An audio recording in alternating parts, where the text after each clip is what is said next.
Hai semua, Om Swastiastu.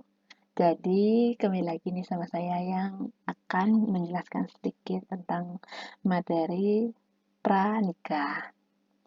Jadi sebelumnya perkenalkan saya Nikade Tisna Ananda, mahasiswi di program studi Diploma 3 jurusan Kebidanan Poltekkes Kemenkes Denpasar.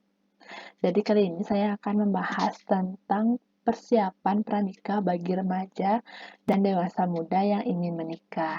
Jadi kalau ingin menikah itu tidak hanya ya menjalani prosesi pernikahan dan tentang pernikahan, tapi juga ada persiapan baik khususnya di bidang kesehatan untuk mengetahui lebih dalam pasangan kita apakah mempunyai penyakit atau tidak. Untuk misalkan ada, kita lebih prepare untuk kedepannya bagaimana sama dia gitu. Jadi kita next ya, kita akan bahas apa? Jadi hari ini saya akan membahas tentang yang namanya increase knowledge about HIV/AIDS atau meningkatkan pengetahuan tentang HIV/AIDS. Apa sih HIV/AIDS itu? HIV atau Human Immunodeficiency Virus merupakan virus yang menyebabkan turunnya kekebalan tubuh manusia. Virus ini menyerang sel CD4. Sel CD4 sendiri merupakan sel darah putih yang berfungsi melawan infeksi dan berperan penting dalam sistem kekebalan tubuh. Hingga hilangnya sel CD4 akan melemahkan fungsi sistem imun tubuh, sehingga tubuh akan rentan mengalami penyakit infeksi dari jamur, virus, bakteri, dan parasit lainnya. Sedangkan AIDS atau Acquired Immune Deficiency Syndrome merupakan kumpulan gejala penyakit yang disebabkan oleh virus HIV. Jadi HIV itu adalah virusnya, sedangkan AIDS itu adalah penyakit dari virus HIV.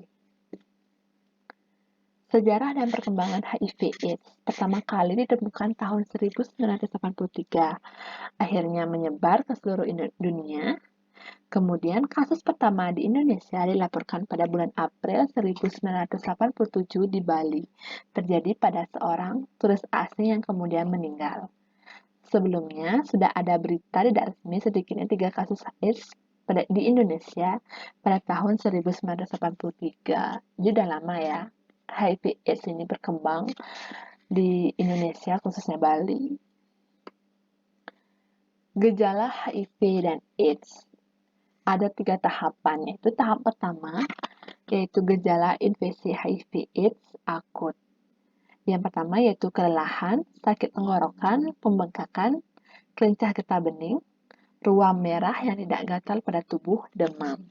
Kemudian tahap kedua yaitu gejala latensi klinis, yaitu umumnya tidak menimbulkan gejala lebih lanjut selama bertahun-tahun. Virus telah menyebar dan merusak sistem kekebalan tubuh berlangsung hingga 10 tahun lebih. Yang terakhir yaitu tahap ketiga yaitu gejala AIDS, yaitu daya tahan tubuh melemah, demam terus-terusan, lelah setiap saat dan sulit bernafas, nafsu makan menurun. Jadi misalnya kalian merasa ada gejala dari ketiga tahap ini, kalian harus langsung ke fasilitas kesehatan terdekat untuk memeriksakan diri. Kemudian proses infeksi HIV/AIDS yaitu dimulai dari tertular HIV/AIDS dari pasangan, kemudian periode jendela yaitu pada 2 minggu sampai 6 bulan. Pada masa ini masuk HIV sampai terbentuknya antibodi terhadap HIV atau disebut juga HIV positif. Sudah bisa menularkan HIV kepada orang lain. Kemudian HIV positif yaitu pada usia 3-10 tahun tanpa gejala dan dapat beraktivitas seperti biasa.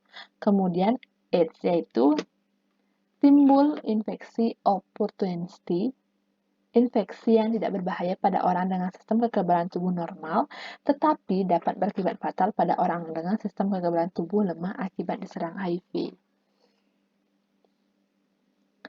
Kemudian HIV menular melalui, ini ada beberapa cara penularan dari HIV. Yang pertama yaitu menggunakan jarum suntik secara bergantian, bebas pakai dan tidak steril. Jadi misalnya kalian datang ke fasilitas kesehatan dan misalkan dilakukan tindakan penyuntikan, yaitu pastikan bahwa jarum suntik yang digunakan itu masih baru dan tersegel. Begitu juga obat-obatannya. Yang kedua yaitu hubungan seks secara bergantian. Kalau bahasa anak sekarang sih jajan di luar. Jadi usahakan tidak melakukan hubungan seksual dengan berganti-ganti pasangan. Boleh melakukan hubungan seksual tetapi dengan satu pasangan. Yang ketiga yaitu dari ibu ke bayi melalui proses hamil, melahirkan, menyusui. Jadi misalnya kalian nih pas cek pranikah itu nggak ada tanda-tanda HIV, tapi pas kalian hamil baru merasakan gejala HIV tersebut. Jadi keturunan kalian itu berpotensi bisa terkena HIV/AIDS gitu. Next, HIV tidak menular melalui yang pertama yaitu gigitan nyamuk atau serangga lainnya, memakai toilet bersama, berbagi makanan atau menggunakan alat makan bersama, berenang bersama, berpelukan atau bersalaman. Jadi untuk kontak fisik itu masih aman dengan seseorang yang mengidap HIV/AIDS. Next, siapa bisa tertular HIV/AIDS? Siapapun bisa tertular HIV/AIDS jika perilakunya beresiko. Kemudian penampilan luar tidak menjamin bebas HIV. Orang dengan HIV positif sering terlihat sehat dan merasa sehat. Jika belum melakukan tes HIV, orang dengan HIV positif tidak tahu bahwa dirinya sudah tertular HIV dan dapat menularkan HIV kepada orang lain. Kemudian, tes HIV adalah satu-satunya cara untuk mendapatkan kepastian tertular HIV atau tidak. Jadi, HIV ini itu tidak tertular melalui kontak fisik dengan seseorang yang mengidap HIV. Jadi, yang bisa tertular HIV/AIDS ini hanya orang-orang yang melakukan hubungan seksual bergonta-ganti pasangan. Gitu. Pengobatan untuk HIV/AIDS. Meski sampai saat ini belum ada obat untuk menyembuhkan HIV, tetapi ada jenis sidofudin, yaitu obat yang dapat memperlambat perkembangan virus.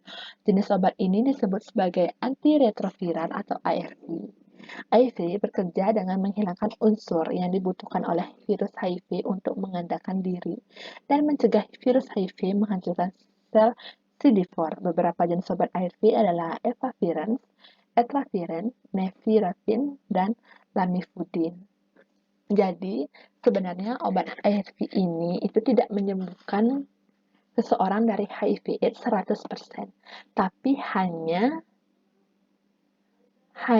untuk menghancurkan sel CD4, yaitu memperlambat perkembangan virus HIV ini gitu. Jadi satu-satunya cara yaitu kalian mengkonsumsi ARV itu seumur hidup kalian untuk kalian menyambung hidup. Jadi mengerikan sekali ya kalau kita tuh seumur hidup tuh harus bergantung pada obat. Setiap hari harus minum obat gitu. Jadi usahakan untuk tidak bergonta-ganti pasangan, harus setia sama satu pasangan. Oke. Nah, cara pencegahan penularan HIV/AIDS nih. A, B, C, D, E. Apa itu? Mari kita lihat. A. Anda tidak melakukan seks bebas. B. Bersikap saling setia dengan pasangan. C. Cegah dengan memakai kondom. D. Hindari penggunaan narkoba suntik. E. Ajari pasangan dan teman-teman. Edukasi pasangan dan teman-teman kalian.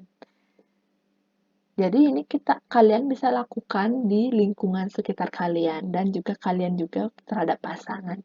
Jadi kalian tuh setelah saya memberi edukasi, kalian kan bisa memberi edukasi pada pasangan kalian, teman-teman kalian, keluarga, gitu. Apa yang harus remaja lakukan? Nah, pertanyaan. Jadi, kalian tuh sebagai remaja harus pintar-pintar membawa diri, khususnya yang cewek. Cowok pun juga. Jadi yang pertama, no sex before marriage, yaitu tidak melakukan hubungan seksual sebelum menikah. Kemudian, apalagi bergonta-ganti pasangan. Itu sangat big no sekali. Kemudian no do drugs, yaitu tidak mengonsumsi narkoba pastinya. Sibukkan diri dengan mengembangkan minat dan bakat. Cari informasi yang utuh kepada ahlinya, yaitu tidak menerima gampang percaya sama informasi hoax yang beredar di sosial media. Pastikan itu benar dulu. Kemudian jangan kucilkan ODHA, yaitu orang dengan HIV/AIDS. Jadi, seperti yang dijelaskan tadi, HIV/AIDS ini tidak menular melalui kontak fisik, tetapi menular melalui hubungan seksual. Jadi kalian tuh tidak perlu mengucilkan orang yang mengidap HIV/AIDS. Justru kalian itu harus memberi support motivasi untuk para penderita HIV/AIDS ini untuk tetap semangat menjalani hari-harinya gitu. Nih ada sedikit quotes dari aku, yaitu masa depan tidak pernah bisa diketahui. Yang bisa kita lakukan hanyalah fokus pada apa yang bisa kita kendalikan, dan itu membuat hidup kita menjadi lebih baik. Stop seks bebas, stop HIV/AIDS, generasi muda bebas HIV/AIDS. Oke, jadi harapannya setelah kalian menerima materi ini, kalian tuh lebih sadar dan juga lebih pintar-pintar untuk memilih pasangan. Nantinya juga memberi edukasi kepada pasangan, teman, ataupun saudara tentang bahaya HIV/AIDS ini. Dan yang paling penting, jangan melakukan hubungan seksual berganti-ganti pasangan, karena itu akan berpotensi besar untuk penyebaran HIV/AIDS pada tubuh kita. Terima kasih.